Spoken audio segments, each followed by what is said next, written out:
You're tuned in to the It's Real podcast with your hosts, Kayla Calendar and Andrew Yagi.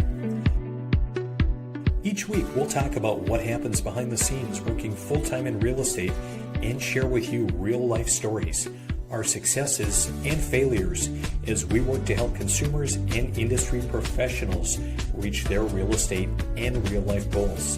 Here we go. Welcome to the It's Real podcast. I'm Kayla Calendar and I'm a mortgage lender. I'm Andrew Yagi and I'm a real estate agent. Hello, Andrew Yagi. How are we doing today? I'm doing pretty good, Kayla. Just actually kind of enjoying somewhat of the cooler weather and loving life. It's been, I don't want to say it's fall yet, but kind of enjoying the change in season and not quite back to school yet here on the Minnesota side. We go back to school next week, but just kind of enjoying soaking up the last bits of summer. Yeah, it really does feel like you can just feel summer kind of slowly moving away. The sun is lower. It's just a little cooler. Last weekend was a surprise. I think it was a high of like 65 in Lakes Country. And that was shocking, but it's nice. I think someone said on Friday, they love to wear shorts and a hooded sweatshirt. Like that's their goal. So I just wish this weather lasted longer, like this 70, 75, perfect, no wind, no smoke. That's nice too. So it's fall is here and everyone's getting back to school. And I'm seeing posts about excitement for football. I saw Carson Wentz is now playing for the Vikings, and I don't know a lot about that, but apparently that's a big deal. But fall is it's sneaking up there. I saw that you took some back to school pictures with your Yeah. Well, everyone else was taking their back to school photos, and the dogs were like, "Mom, can we have a photo?" And I said, "Yes, absolutely." So we pulled aside. That's a pond by our house, and took a little photo back to school. I'm sure they said exactly that. They did. Speaking of Carson Wentz and football and the Bison, do you still have season tickets and go to games quite a bit? Or I don't go to the games, but I know First International Bank and Trust, they have like a suite, and we tailgate. We have a tailgating spot, so we're at the games tailgating every home game. But I don't go to the games. We're at the lake more than we're in Fargo, so maybe it'll be different this year. But will you be in Fargo for any of the games? I am not sure. I really should try to make it for homecoming. We talk about it quite a bit about making it for a game here or there, but I don't know, just never really quite seems to materialize just with the litany of other things that are going on and activities and weekends. And, I still look back, Kayla, and I look at the summer and I think, man, where has the summer gone? And just, and we've had a lot of great experiences this summer, a lot of good memories, but just far too quick. Well, and we talked about it before, but it's one of those things when you're in the Midwest, you know what's to come, and that's cold weather, and it's going to stick around for a lot longer than we prefer it to. I mean, we can go 6 months with winter some years. So I think it's just short-lived, like we know what's to come. That's why it goes so fast. Right. Definitely. Well, speaking of the change in season, Kayla, I don't know if you're a big pumpkin spice fan, but I did see that Starbucks already today is returning their pumpkin spice latte and without any price hikes. What do you think about that? Ooh, that's exciting. I say go get it. I mean, get after it, people. 'Tis the season. Embrace fall. I'm seeing Halloween decorations out. I'm seeing everyone going crazy. So no price hike though. Good for you, Starbucks. Not unlike housing though, Kayla, which is kind of remarkable. This article came out from Realtor.com talking about the housing market itself stuck in a cruel summer. So even though we're transitioning to fall, housing market stuck in a cruel summer as buyers hold back and delisting surge, but hope emerges. And we've talked a little bit about it where nationwide there are a lot of people taking their homes off the market because they're not selling. However, this article really talks about the fact that summer would-be buyers and sellers found themselves in a stalemate, neither side willing to budge, but for different reasons. And as a result, nationwide housing inventory climbed for 21 straight months, while sales sit at their lowest level in decades. And obviously we've talked again, like, okay, the delisting piece, not quite the same. I mean, we've seen relatively a level number of people, canceling or listings expired. Mhm. And really, our home numbers aren't too far off. Depending on where you look in the Lakes area, we are seeing a little bit more inventory, and Mhm. things kind of sit. But I don't know. It has been an interesting housing market, though. Well, and to see people go back to homes too, I'll have clients that say, "Hey, Kayla, can you run numbers?" And then a month later, we're running them again on that house, and I'm like, "Why does this house look so familiar?" And like, "Oh, this is the one that we wanted to write on, 30 days ago. It's still sitting." And I don't recall a market like that where people had so much time to sit and think about it. Like, do we want to do this? Do we like the rate? Will rates come down? Sellers maybe aren't needing to sell. Maybe they are just listing their home to see what they can get. Maybe there's no rush. And so it's interesting just to see it being a little bit slower with the pace, because you and I aren't used to that when we look back in 21, even how crazy. I mean, we talk about it all the time. You couldn't even see properties. So it's nice for buyers, and it's nice for sellers too if they're not having to sell. But I've had a couple sellers that they have to sell. They need to get it moving. They have an accepted offer on a home that they absolutely love. And some sellers might take a lower offer at some point. I've got a couple that are closing in October on their new property, and they don't have offers on their current home. We're meeting after this actually to talk about it. And it's, are there people interested? And if not, maybe they'll take a lower offer. So Mhm. Yeah. it's Well, this interesting. article kind of goes on to talk about everyone's unhappy, but each in their own way. Mhm. Buyers face steep affordability barriers. Sellers are losing market power, but are futilely resisting. Have you seen that with, and when you talk about some sellers like, hey, nope, my house is worth this. I'm not willing, to take a cut or make concessions. I think people are emotional, which as they should be. I mean, it's their house that they've maybe had their whole life or for years or raised their kids in. And I do see that, but I think at some point it has to be a conversation with your lender and your realtor to say, hey, I know it's maybe 10,000 less than what you wanted, but if you don't do this, then this will happen. So I've seen it a little bit where probably not as much as you maybe have as a listing agent, but I've seen it, and it's emotional. And I think people are tied to, my house is worth this, I put in XYZ. But a lot of people, I don't think, realize that just because you put in $100,000 in for upgrades doesn't mean you're going to get dollar for dollar too. Mm-hmm. What about you? What do you see on your end? I feel like you probably have your pulse on that more.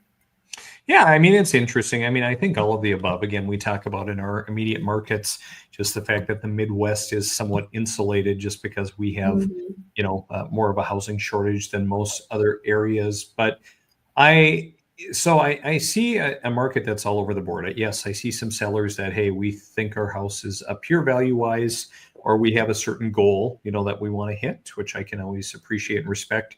But the market maybe is telling us otherwise. Now, what will next year look like? It's hard to say. Hopefully, the market will be, a little bit more active. I think that it's especially true with lake property, like we say, where, maybe it's a second home purchase or something like that. Mhm. I mean, there are just a tremendous amount of variables that are out there, but still a housing shortage. Mhm. Kayla, I look. I had kind of an interesting experience this past week.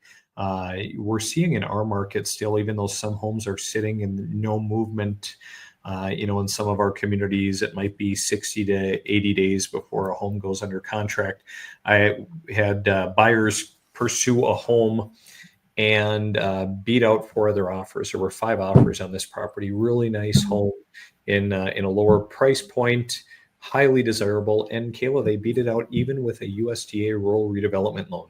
Wow. Okay. Um, So why was that? Was it a stronger offer? Because it's not always about program or price. What do you think it was that won that offer?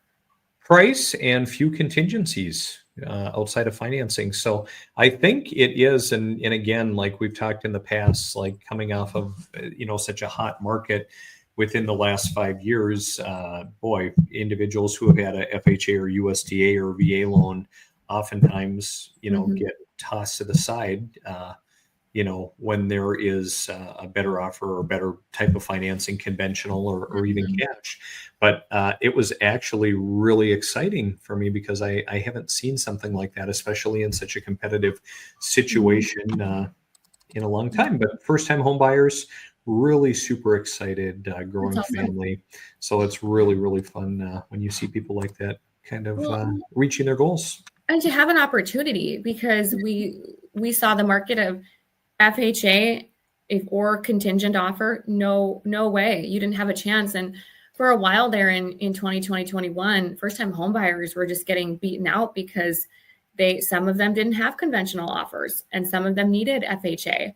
And a reminder to our audience, FHA does not mean first time home buyer.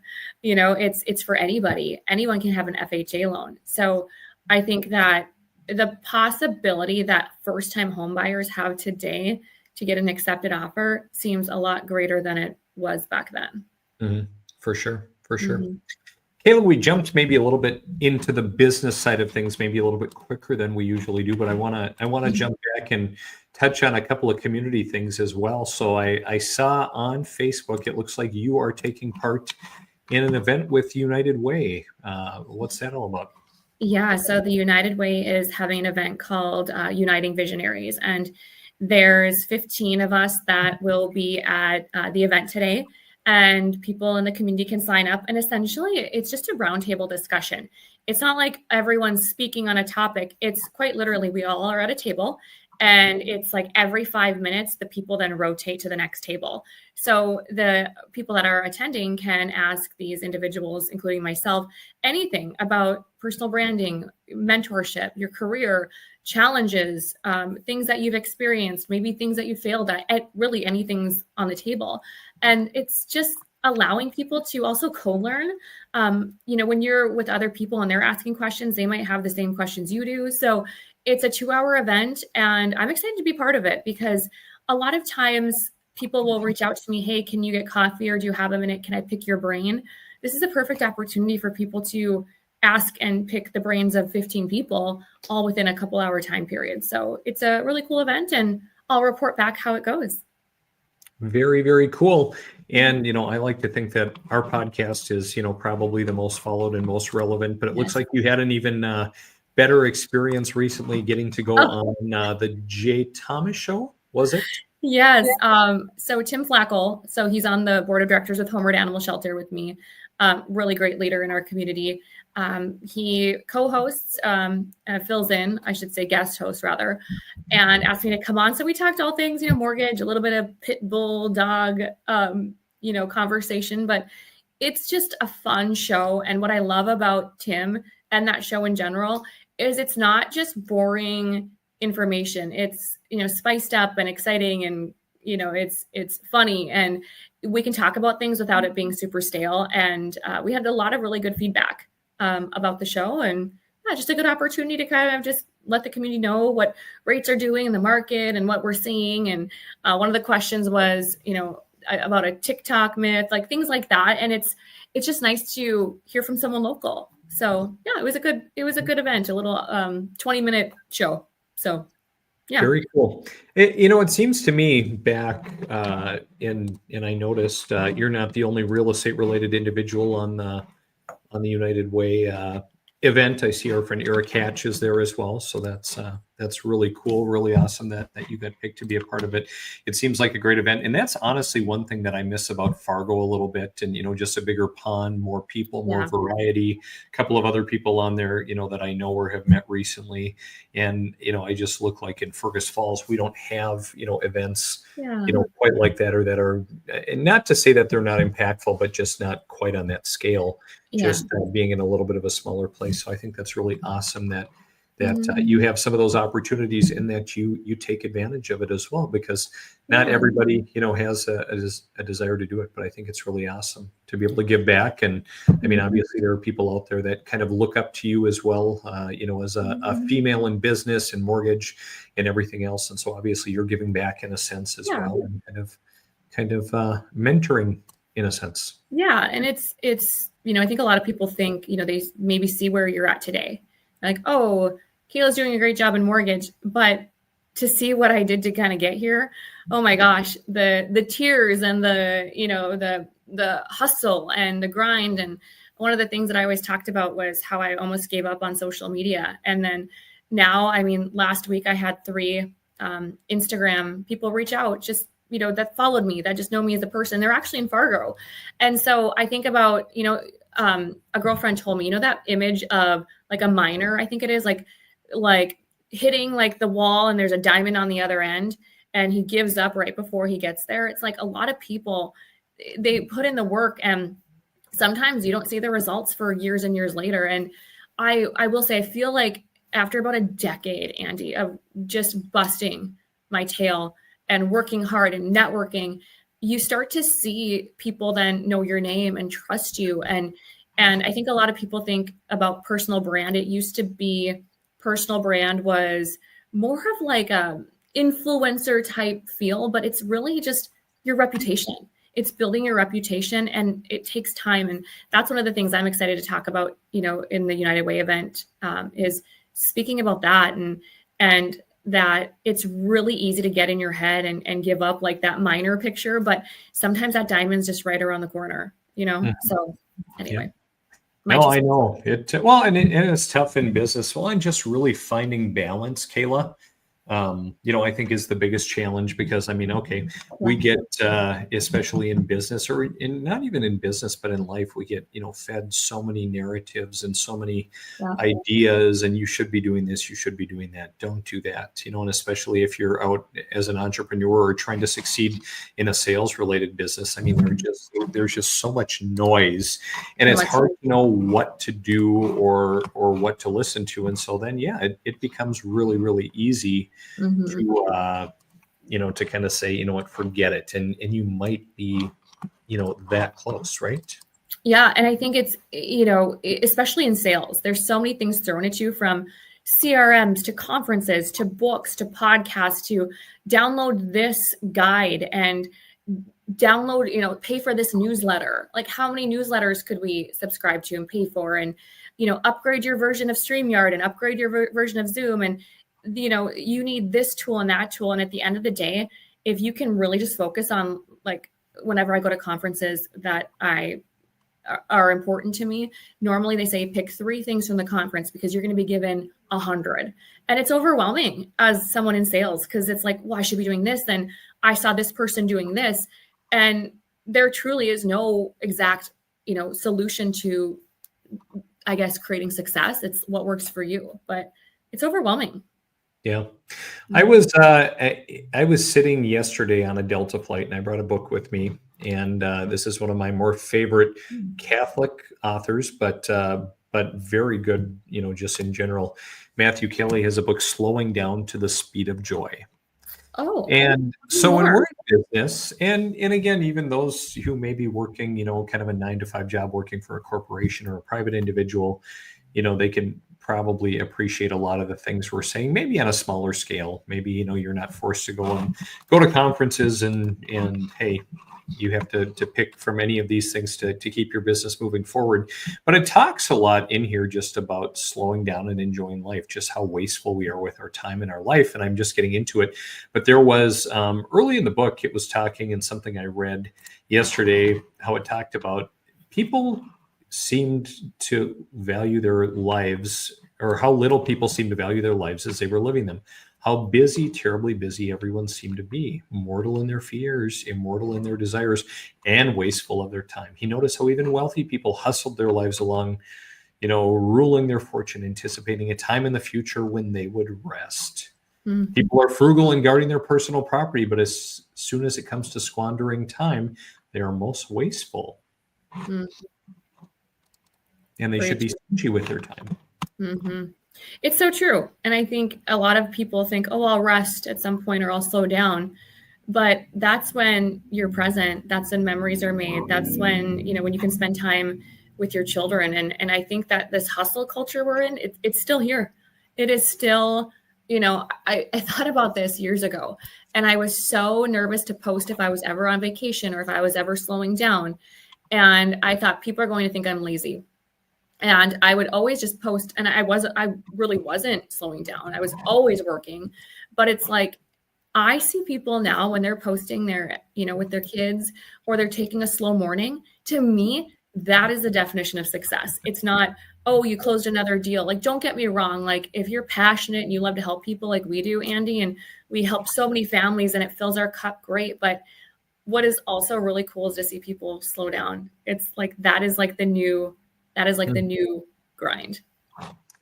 This weekend, we snuck away to, my wife has some family that they have a place out in Duluth. And so we went out there and kind of hung out on the North Shore a little bit and had a great time. And actually, more than anything, spent just a lot of time outside, on Lake Superior. The girls even went swimming a little bit, way too cold for me.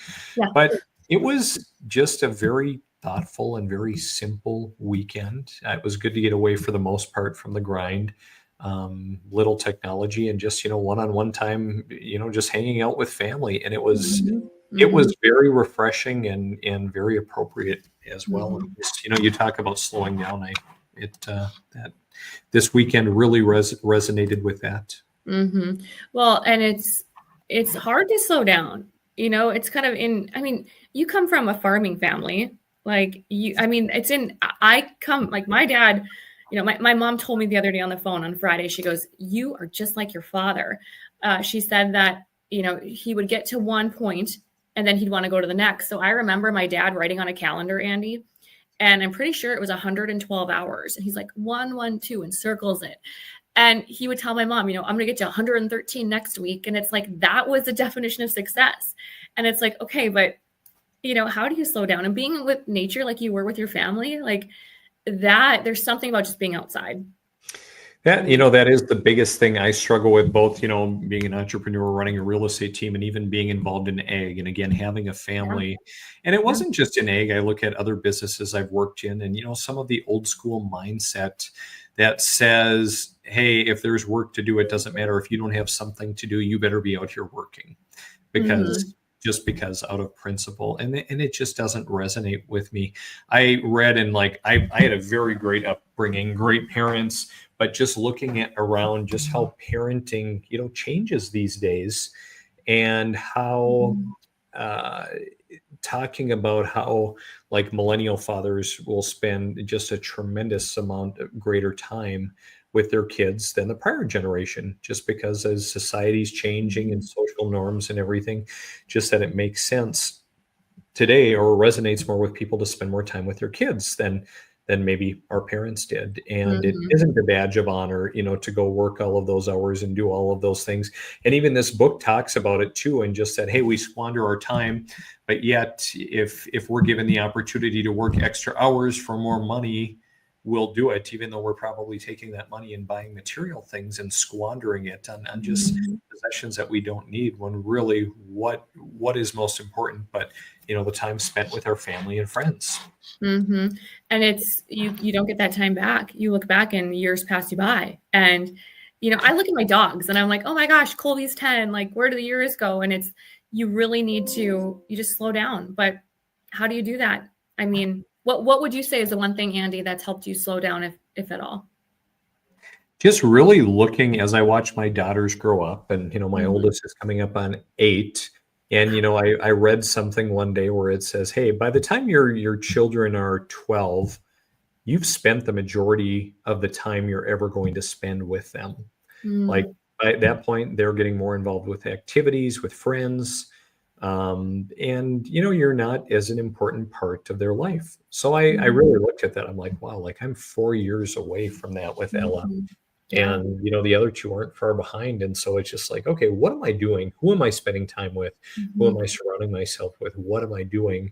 And I'm still probably grinding a little bit more than I should in some ways, but I'm also trying to be intentional. So even, days when I might be traveling, like yesterday was, doing some flying and had some airport downtime. So I was very efficient at following up with individuals, making calls, taking care of a lot of tasks that, ordinarily I'd maybe put off till later, or say, well, I can do it later in the day. But it's like, no, when I get home, I want to spend time with my kids. You're intentional.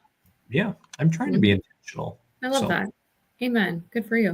Kayla, I just finished another book. Did you read the book about Elon Musk by Walter Isaac? No. Highly recommend it. It just talks about Elon Musk and his life. #1 bestseller, and just talks about his upbringing all the way up to, well, it basically ended, right before the political season of this last election. So kind of some interesting insights, but just, Elon, of course, is a little bit on the spectrum, and obviously is just a maniacal workaholic. Yeah.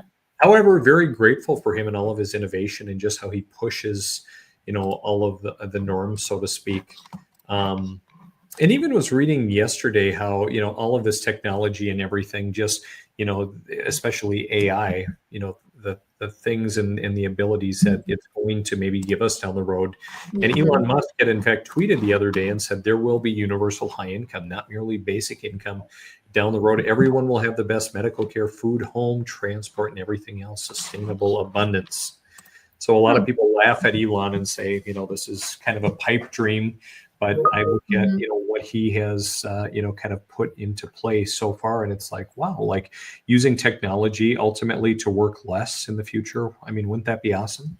Well, and I think people think, technology is not necessarily going to replace people, but it's to take away that mundane, repetitive, administrative, like tasks like that, even like there's so much that it can do, but it's, if you can use it for the greater good of freeing up your time and energy, like there's so many tasks that I think we don't even know. You probably, Andy, have your pulse more on that, but there's so many things that AI can do that people just don't know and truly can give you back, time. And that to me is so important.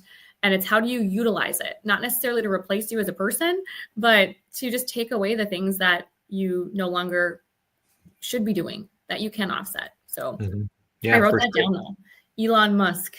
Yeah, you should definitely read it. It's a really interesting book, and just I don't love Elon or hate Elon, just a very fascinating individual, and just all that he's brought in terms of innovation, to the automobile, the Starlink internet, to to outer space. Yeah, it's wild. Just push, go. But I think at the expense of his family and health as well. So yeah, he should read that book, Slowing Down to the Speed of Joy. I'm saying, Elon, take a note from Andy Yagi, please. I love it. Well, Kayla, any final thoughts today on the market? I know we had some other stuff planned, and so I think next time, Kayla, we'll maybe dive into 5 questions clients should be asking a lender. But I think we went down a good rabbit hole today that some individuals will find beneficial. I think the rabbit holes are good. Sometimes people listen to podcasts or they listen to Audible books and they're going to get feedback. But what's nice is I hope that people locally hear this and kind of what we're dealing with and what we're seeing and what we're experiencing. And I love when you share the books that you read. And, it's kind of like when you go read a review online of a restaurant, you trust the opinions of others. So I'm glad we went down this rabbit hole. So thank you for sharing your feedback. I appreciate it. Yeah. Awesome. Well, Kayla, it's great as usual connecting with you. Sure. Enjoy your United Way. I will. Visionary event. I will. And happy Labor Day. That's coming up. So it is coming up. So I guess we'll probably see you after the holiday. So enjoy the rest of your week, Kayla. I will if you will. See ya. Bye.